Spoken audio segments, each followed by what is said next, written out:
A lot of writers have a children's book idea inside them. But the question is, how do you take that idea and turn it into a real book?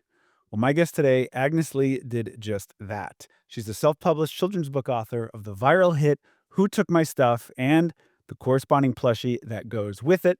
And I wanted to have her back on the podcast to take us through her whole self publishing journey, everything she did, the things that she wished she'd done better, mistakes she made, advice for those wanting to do the same.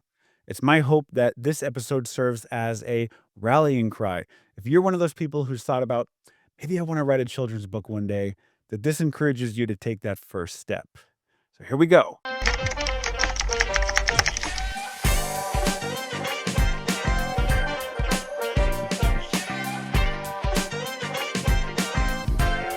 All right, this is the story series, the podcast for writers who break the rules. Agnes Lee, welcome back. Hi, thank you so much for having me. Having you back, I want to go into your process, like the nuts and bolts of like everything you did to go from idea to I'm holding a book in my hands Mhm, and now it's selling out. Just for those up top who don't know, mhm. can you describe what is Who Took My Stuff about? Yes. So my book is called Who Took My Stuff? And basically it's about two siblings, how one is older, one is younger. And the younger sibling ends up taking the older sibling's stuff one by one. And the older sibling has no idea, what the heck, where's my stuff? And they later find out by sneaking around the house or sneaking around trying to discover where's my stuff. They overhear their little sister or brother, depending on which version you get. And that little sibling says, I want to be just like them. They're so cool. And so through my story, I like to share the idea that little siblings show love and affection in different ways. Some like to steal the older sibling stuff because they want to be just like them. So I want kids to realize that, you know, some things that we do don't come across how we actually feel. So it's just a realization I would like to share, like others from a younger age. Can you take us to the moment? Now, I want to touch on the creative and the technical part of the process. So, first, the creative. Where were you when you had this spark of an idea that said, I want to write this book and I think I have a nugget of an idea? Oh gosh. It actually happened when I was helping my dad. So what happened was that he was doing some housework and I was following along with him. And then I was like, dang, I wish my older sister was here because she would do most of the stuff and I would follow along. And I was like, wait a minute. I believe that's a book idea. So that was the first beginning of the idea. And about writing the book, it wasn't until I went into Barnes and Noble and I saw a John Klassen book called I Want My Hat Back. And I saw how simple it was, how direct the meaning was. And I was like, wait, I think I can do this too. Put one and one together. I can make a book myself. What was that next step? What did you research? How do I even do this? The apps to use? What did you do? I cried. You cried? Yeah, it was so hard. There was just so much information that I needed to know, but I didn't know where to start. You Google something and it's just like so many links and you're like, where do I begin? Yeah, yeah. It's almost like a fire hose of advice. And you're just like, Yes. so how did you kind of navigate that? Mhm. What did you say? How did you take a step forward? I took a step forward through YouTube actually. I watched a lot of videos of how to do this, how to do that. And I took them together and I was like, okay, a lot of people agreed on this, a lot of people didn't agree on this. And then from what I've watched, I Googled, I researched, and I was like, okay, this is why this is okay, this is why this is not okay. And I started formulating my own opinions, and that's how I was able to get like a more direct path for the self publishing route. And what was the app? Like, what was that first app that you opened to start just doing it, putting it together? Yeah, it was Alibaba. Uh, So it's a Chinese wholesaler. Like it's outside, it's Chinese, and it's much cheaper than those in America. And the reason I chose it was because again, it's cheaper, but also the quality is there. And I figured out for my needs that finding a wholesaler, unlike Amazon KDP or Barnes and Noble Press or Ingram Spark, which are popular, I chose that the Alibaba way was beneficial for me. mhm. And what were so does Amazon, I believe does, and Barnes& and Noble have, like, self-publishing arms like that? Or Yes. they do, and but you found Alibaba was preferable because Because so Amazon, KDP, and Barnes& and Noble Press and Ingram Spark. So those are sub-units of a company, right? So subunits of Amazon, subunits of Barnes& and Noble, subunits of Ingram.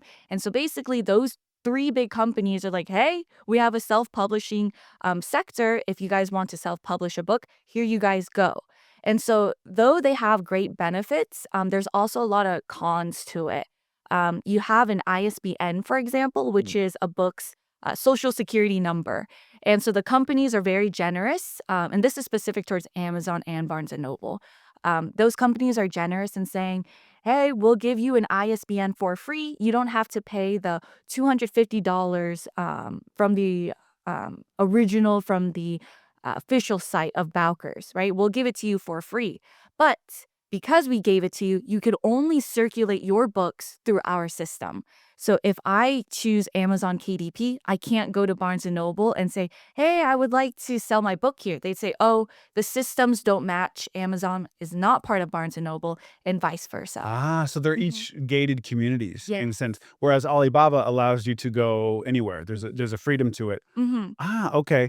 And so you were researching wholesalers, but what about putting the book together? What did you use to even just write and draw? Yeah, that was also a research and also a dilemma because I can't draw. I cannot draw.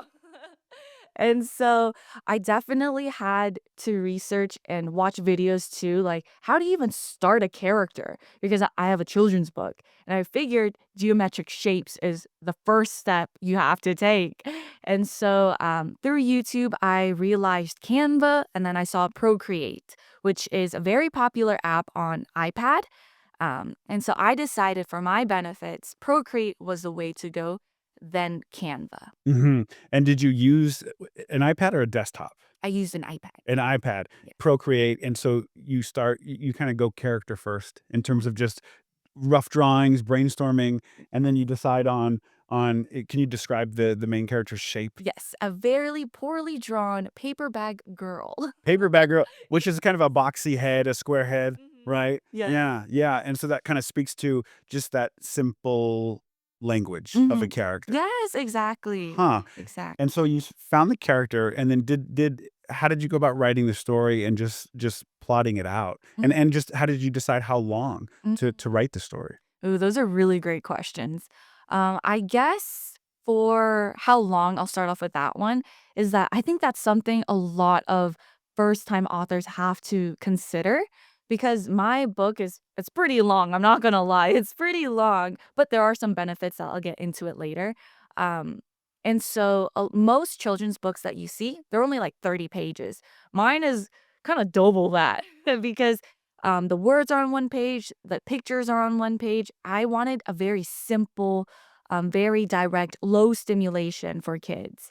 And that's what also directed my writing to low stimulation. Oh gosh, I love you using that term because Mhm. in kids television, that's such I haven't heard it put like low stimulate. Everything is so stimulating. Yes. And so to hear you say that, and there's a certain genre of shows, and I would put Bluey in that category of in animated shows where there is low stimulation to it that is Mhm, mhm. parents really appreciate. Yeah. So then how did you creatively just put the plot points of the story together? I wanted to show the kids something relatable, right? Like everybody has a routine, and once it's thrown off, everybody's like, "Wait, I can't function anymore, right? Where is it? I put it here, it's not there." And they start panicking, start freaking out.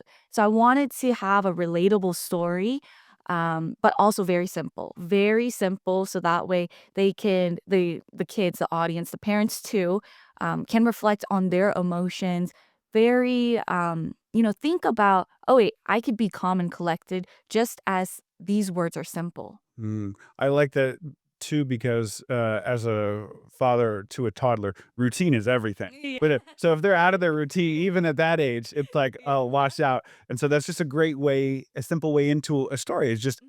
let's take routine Yeah. and then turn it upside down, Mhm. which is that is huge conflict to a kid. Yeah. And then just day to day working on it, did you draw a little bit, write a little bit? How did you move forward because you did both? I believe that I started with the writing first, Mm, and then I came up with the pictures after.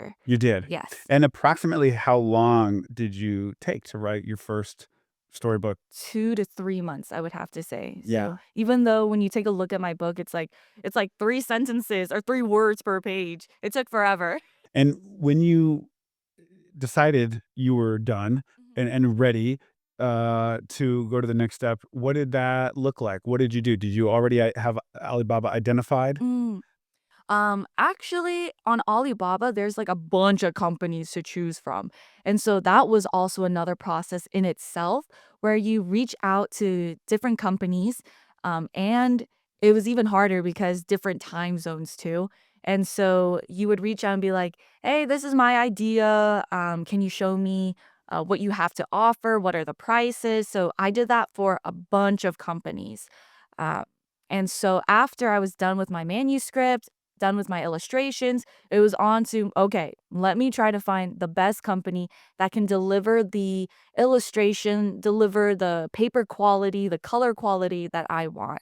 So it was another set of research after. You did. And then how did you find the right one?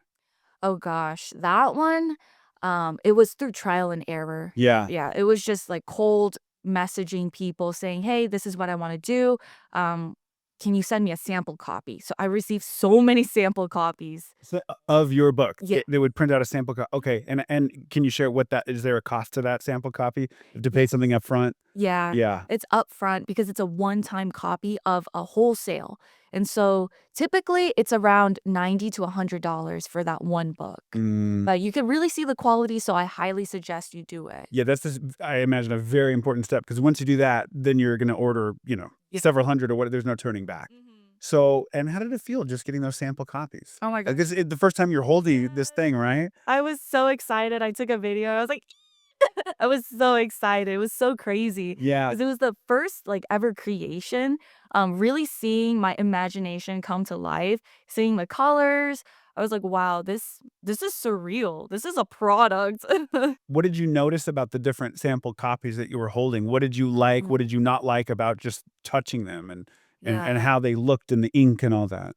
So there's a very important thing that you have to know when you draw digitally. There's something called CMYK and RGB. And so those are two different color presets or color options, right? And what I didn't know is that I was doing it in RGB, whereas these printers were like, oh, we do it in CMYK. What? And okay, and anyone who's ever changed an ink cartridge would know CMYK, like, Yeah. but I wouldn't think digitally there's a corresponding separate language, and I Mm. guess that's just like like the barcode. No, it's just a different Mhm. code. It's just they don't talk to each other the way that they should. So No. you had to go back to Procreate and change it. Yes. So, um, with the different companies, some of them are really helpful and so nice that they're like, "Hey, like we'll change it for you." Oh my gosh, thank you. But sometimes it didn't work out so well when I received a sample copy. Like the quality seemed darker. It wasn't as vibrant as I wanted it to be. It's like changing a font or something, like certain thing like the brown is not as brown as you thought or Mhm. whatever. Interesting, okay. Yeah. And up until that point, how did you know just how to get the margins right and the template? Like, what was that like for you? To be honest, that was very difficult. That was I so can difficult. imagine that. Yeah, because yeah, I mean, children's books are all different sizes, so how did you decide on, "This is the size for me"? I really liked, and I take a lot of inspiration from I Want My Hat Back, or I Want My Hat, I think that's the actual correct title. It was very tall, and I love tall books. I didn't want like a small book. I felt like kids have more fun when it's bigger. Bigger is better, you know? So I wanted something on the more taller end, so 8.5 to 11, I believe. Okay, so that was a personal choice of Yeah. just, uh and so you're going through these sample copy anything else that you're kinda gleaning from just the different sample copies? Like, how did you decide on just the way the page feels? Oh, yeah, that was also a very important one too. Even though they say that they use matte paper, like company A will say, I use matte, company B is like, I also use matte, very different qualities. Some of them feel thinner, others feel thicker, and you can see the cost difference from that alone. And so you have to be careful, really check those sample copies. Yeah, and so this is really a matter of your own budget Hmm. and just wanting a certain size, paper quality, all that affects cost, and you're just kinda making choices like, "Okay, I'll compromise this. No, this is something I want," and you just this is the part of the process where you're doing that. Yes. When you're at this point where you have sample copies, Mhm. what's the timeline in terms of just going back to that first spark of an idea where you're Mhm. helping your dad? How much time now has passed? Oh gosh. I think about I think about, like, 3 months. 3 months. Yeah, 3 to 4 months, like I said, I was quite rash, as you can tell. Right after I watched my YouTube videos, I was like, "Okay, let me look at Alibaba companies," right? And so then I had a general idea after I was done writing my book with the illustrations. I was already having, like, a set of companies to look at, but I still had to research more. So it took about months. It should have taken longer, Should have but taken longer. yeah. And then you're like you said, you're corresponding with people in representatives in China Mhm. that work at these factories that Yeah. do this. So there's a time zone consideration. Is it all email? Is there any Zoom or virtual? Are you talking to anyone, or is it strictly email? It's strictly text. Like, it's like a DM option, and so it's strictly through there, but there was this one company that would send me videos, and, like, that was, like, the first time I would ever hear her talk, and I was like, "Oh, okay." It was something new, but it was nice, yeah. Yeah, and just how did you find just basic customer service? Were they there to try to get what you want? Oh, yeah, definitely, like, they were on it until this day, even though, I put this "Who took my stuff" to a pause, they still ask me about it. "Do you need any more? Is there anything wrong with it? How can I further assist you?" So the customer service is really there. Mm, They're for you. yes, and then how did you know when you made the choice, "I'm gonna go with this company"? It was when I received the sample copies, both sample copies, and I took a side-by-side comparison. I showed them to my friends, to my family, saying, "Which one looks better?" And a lot of them had to compare about the colors because I really wanted my colors to pop out, because that's what I wanted to focus on. You know, kids love color, I love color, and Mhm. that's something I realized a lot of, children's books don't have these days, just simple colors. And when they saw the color quality, they saw that this one, it was darker in certain areas, it wasn't as vibrant, you weren't getting the same effect as the other one. And Mhm. now parallel to this, Yeah. do you have a website at all at that time? Which is Ooh. Booked with Honey. Did you even think about that side of it or no? Oh my gosh, no, I I know, didn't. okay, That's so how we'll get rushed I there. was. No, I hey, that's you sometimes you just have to jump in and make your mistakes and because I'm the same way. Mhm. You can only learn so much before doing. Mm. So you make your decision, I'm gonna go with this Mhm. company. How many can you say that you ordered up front? What was your, like, initial Initial they do have a minimum. minimum? Yes, Okay. they do have a minimum, which I believe for the first company that I went with was 300, Mhm. and so then I ordered 500. And you ordered 500. Yes. And then, how long does it take to get shipped to your house? It took about A a month. month and a half, Okay. month to a month and a half. And at this point, are you doing anything during that month? Or are you just kinda waiting? Is there anything else that I'm you're doing? chilling at home. You're just like, "Okay." And then I think you might have posted a video on your social about this of all the boxes that came in. Oh, yes, yes. And so it arrives in this big truck, Yes. all these boxes. Tell us about that because this is self-publishing, so the inventory is with you. Yes, It's it is. not somewhere off-site. So this is just a side of self-publishing maybe people don't think about. Yeah. So what do you do next? I cry again. I'm like, "I messed up." Did you really? You think that I you did. got overwhelmed? Like, Yes. huh. Because it was just so many boxes, and at the time, I was home alone, so I was moving it myself, and I was like, "Dang, this is a lot." After I cried, I realized that, it's okay, it's doable, and so you just have to stay consistent. You just have to believe in yourself, believe in the vision that you've made, and there are things about my book that I didn't even realize. For example, my book does really well with hyperactive kids. I had no idea. Whenever I would go to schools, to other events, libraries, and I would read, a lot of the parents and the supervisors, teachers, whoever in charge would come up to me and say, "Usually those kids are very loud and rowdy, but this time they sat through no problem through your book." And so then I started looking into it more. I was like, why is that? And I realized that, oh, this low stimulation is really working. Like, this is what they want. This is what keeps them going. And also with the length of my book too, because when kids really like something, they don't want it to stop. They want it to keep going. And so because my book is so long and there's constant flips, it feels like that story is still ongoing and it keeps Yeah. them on the edge. And there's the pacing of the story Mhm. that's that's fascinating. I know. That's fascinating. Yeah. Well, that was a right choice on your part. I I mean, know. that's That was God. That was divine. so you have all these boxes of books, hundreds of books. This is your first shipment. Mm. How do you go about figuring out how to sell them, and what do you Oh do? gosh. Luckily, I had a pre-order list from the first time that I sold out, so I was able to get rid of, several boxes actually, so I was like, "Thank God." I was like, "Okay, I got rid of some boxes. What am I gonna do with the rest?" So then I start making videos, but making videos are so hard. And so then I realized I gotta make my own opportunities out here. I can't wait around for book events because those are really rare and they're hard to come by and expensive. So then I reached out to libraries, I reached out on Facebook. Facebook, people, Facebook. That is where you wanna go. Reach out to your local community, and also have a personal social media. I realize that that is very important. And fortunately, I was able to do pretty well on there. I have several million videos or a million views on my personal account.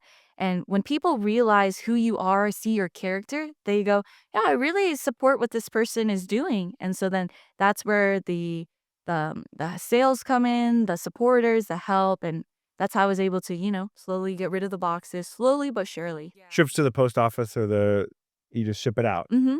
Yeah. Yeah, and I do have to say that if you have any bulk order, go to the back of the post office, the USPS, not UPS, USPS. When you go there, you could just drop your packages in the bins. And I believe you can do that with personal mail too, but just to be safe, you get receipts when you go in person. But if you're okay not receiving like receipts of confirmation, then you could just go to the back and drop them off. Yeah, yeah. Now, up until this point, looking back on this process, are there things that you would advise someone to do differently? Oh. Or areas where you would say, spend a little more time here or Mhm. anything that you reflect on?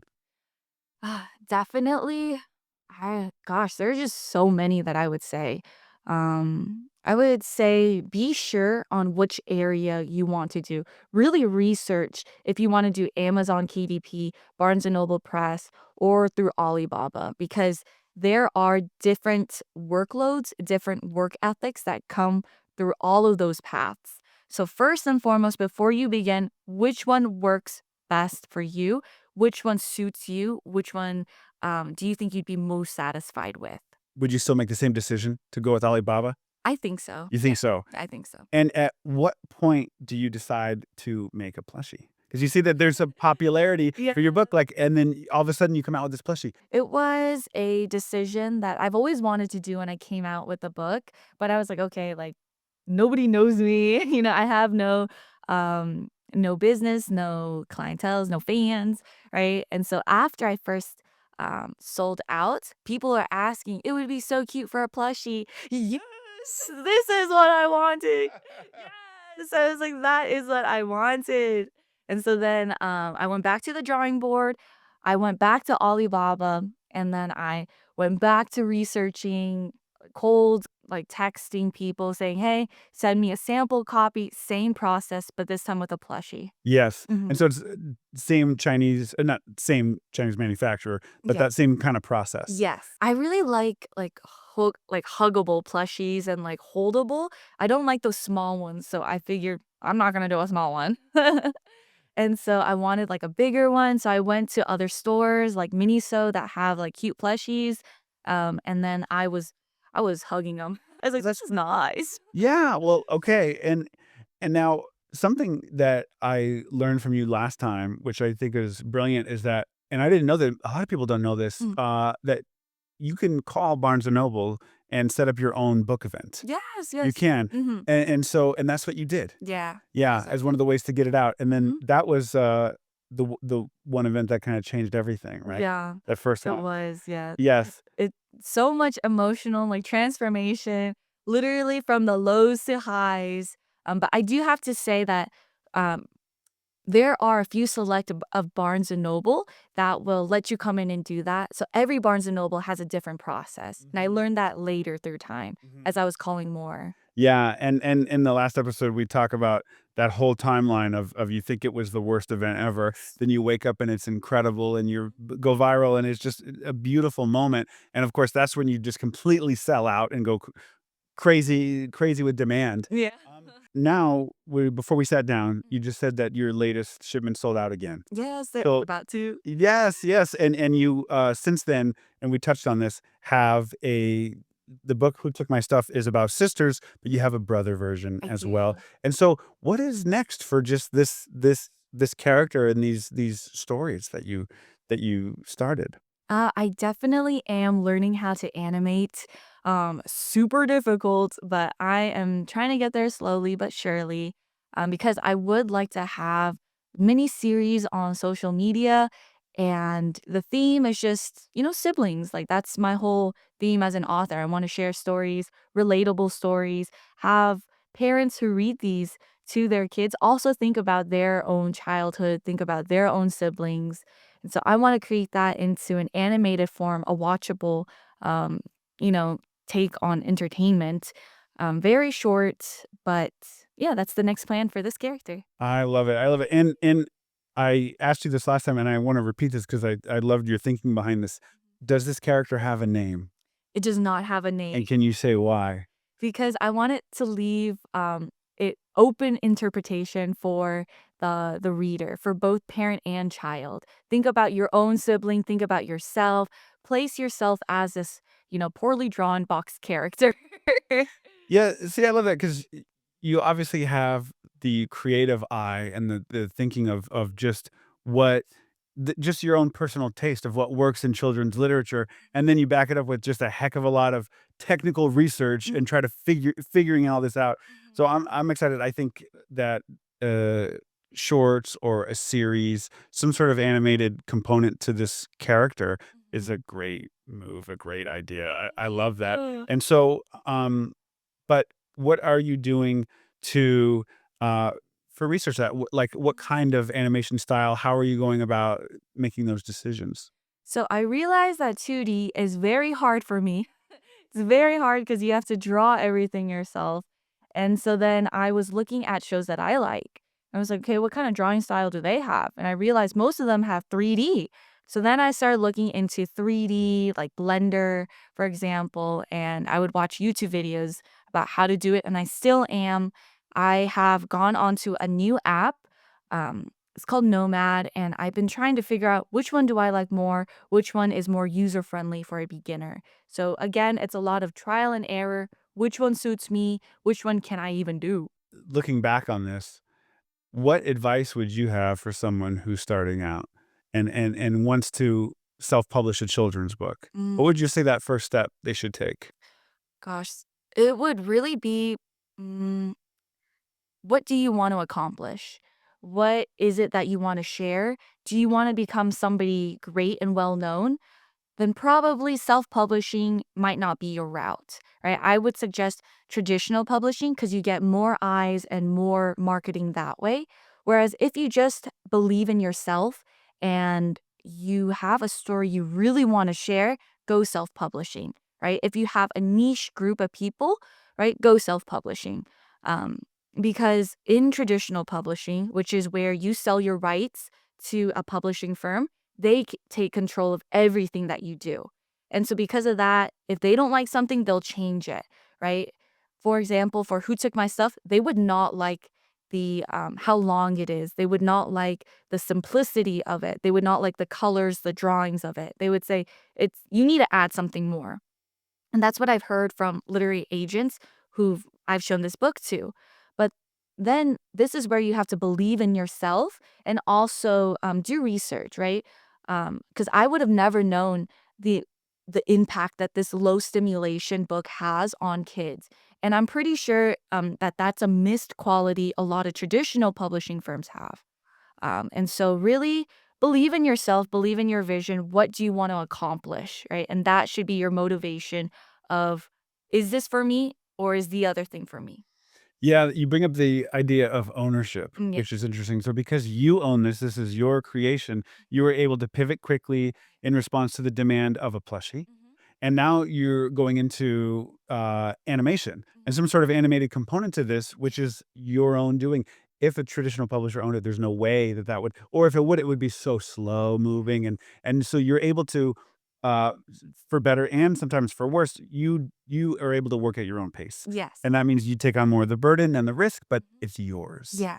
What's something that you wish you knew Oh, when you were starting out oh that you got, "Oh, I gosh. didn't think how difficult this part of the process would be." It would be making your website.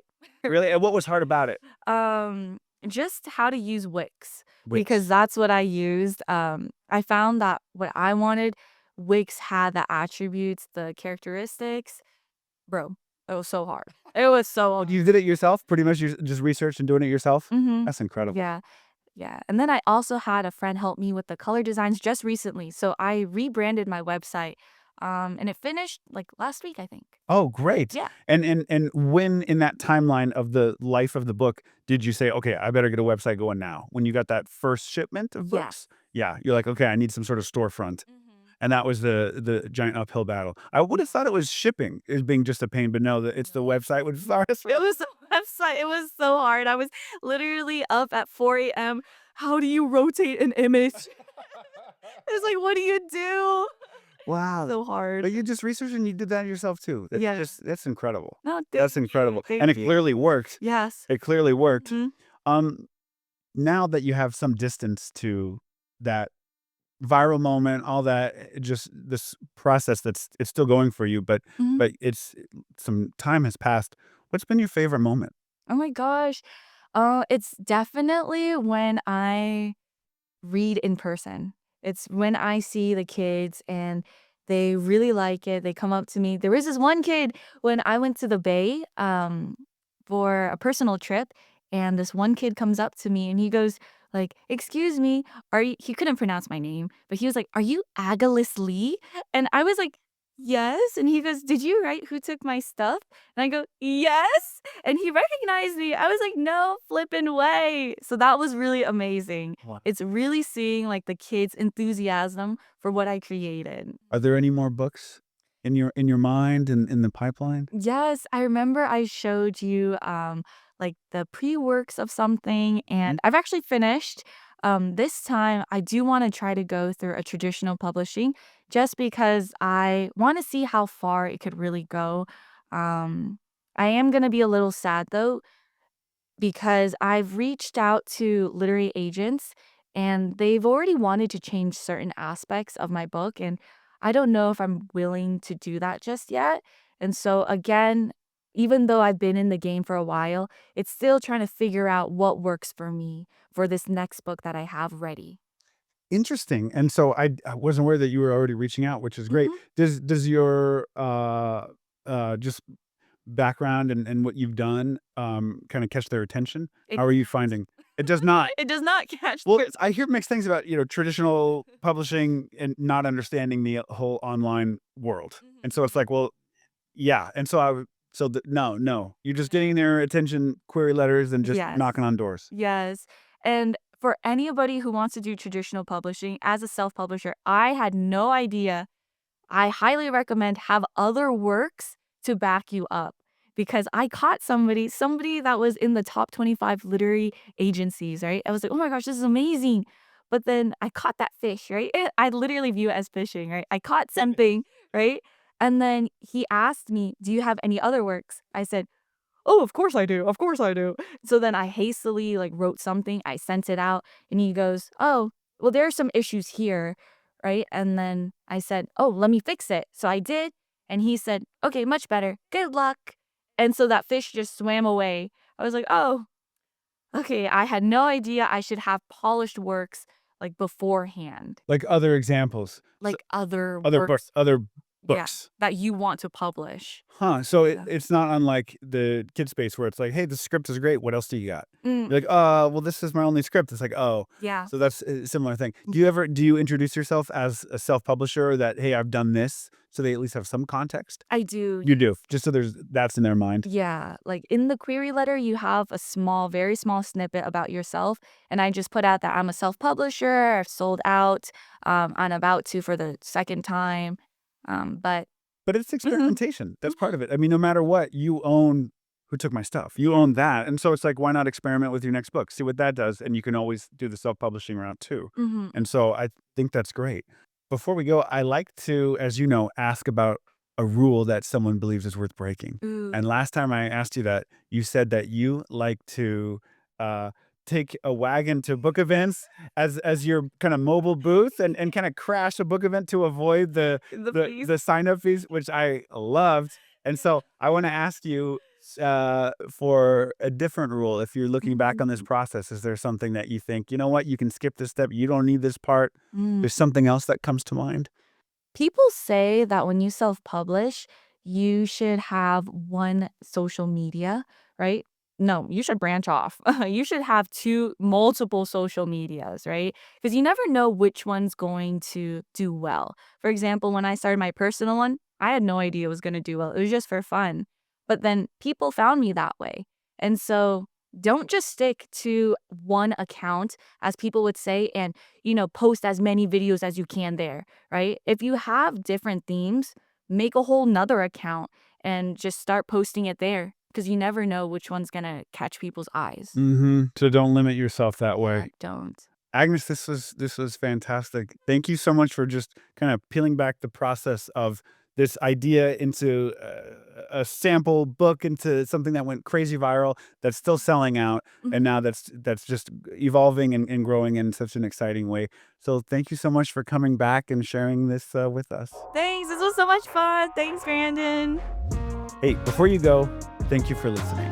If you want more episodes like this, make sure to hit that follow or subscribe button. And while you're at it, grab my free guide, The Rule Breaker's Guide to Finding Your Creative Voice. It's a brutally honest roadmap I put together, built from the lessons, mistakes, and breakthroughs I've collected along my journey as a writer. You can download it for free at storyseriespodcast.com. See you in the next one.